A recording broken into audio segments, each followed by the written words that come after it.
Hey everyone, how are you doing? This is Lee Gerstmann, and I have a record review for you.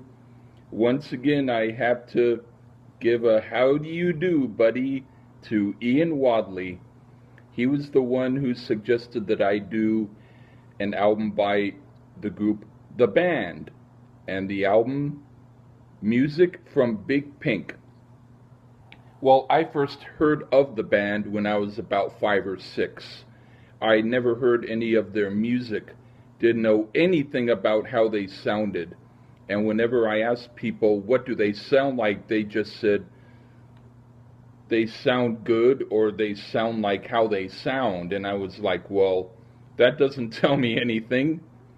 And I thought it was weird because they had songs on different samplers advertised that I saw the advertisements for, and I thought, well, all the other bands are called by name, but this band isn't saying who they are, they're just calling themselves The Band.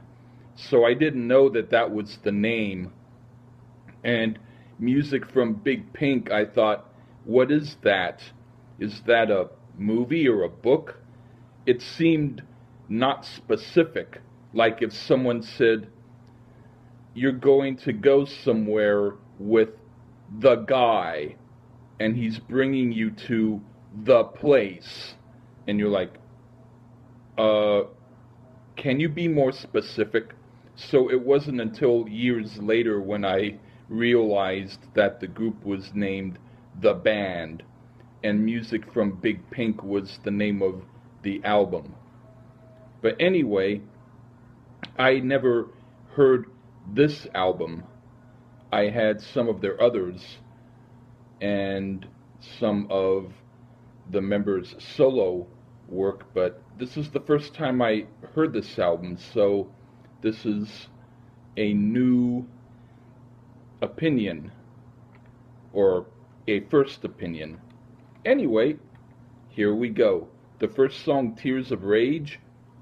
Now I hear where Neil Young's Danger Bird from Zuma came from.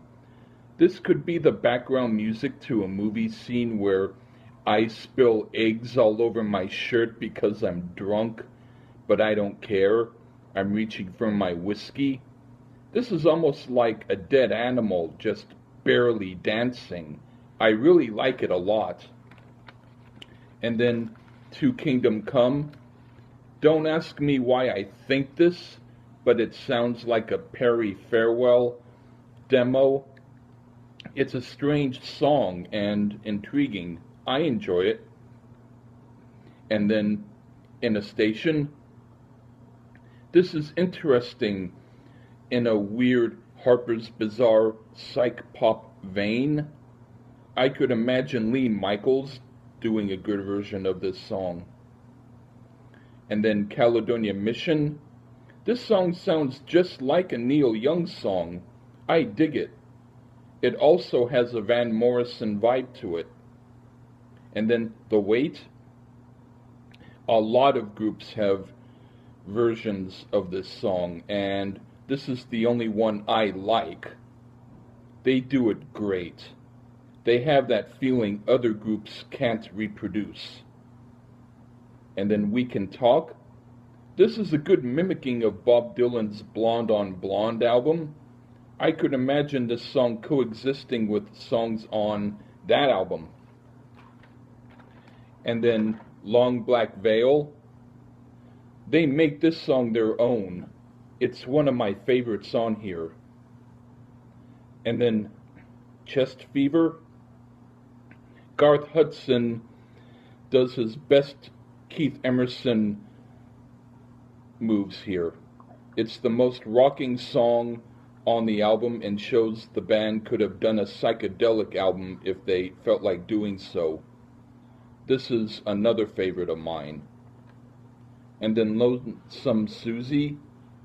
I could imagine Barbra Streisand doing a good version of this song. It's a little bit more Brill Building sounding than the other songs here, but that's not a bad thing. And then this Wheels on Fire. This is a very strange song and sounds like a bizarre version of Rick Danko's first solo album, my other favorite on here. And then the last song, I Shall Be Released. This is another song a lot of other people have done, and this is the only version I like. I don't even think I like Bob Dylan's version, but this version is great.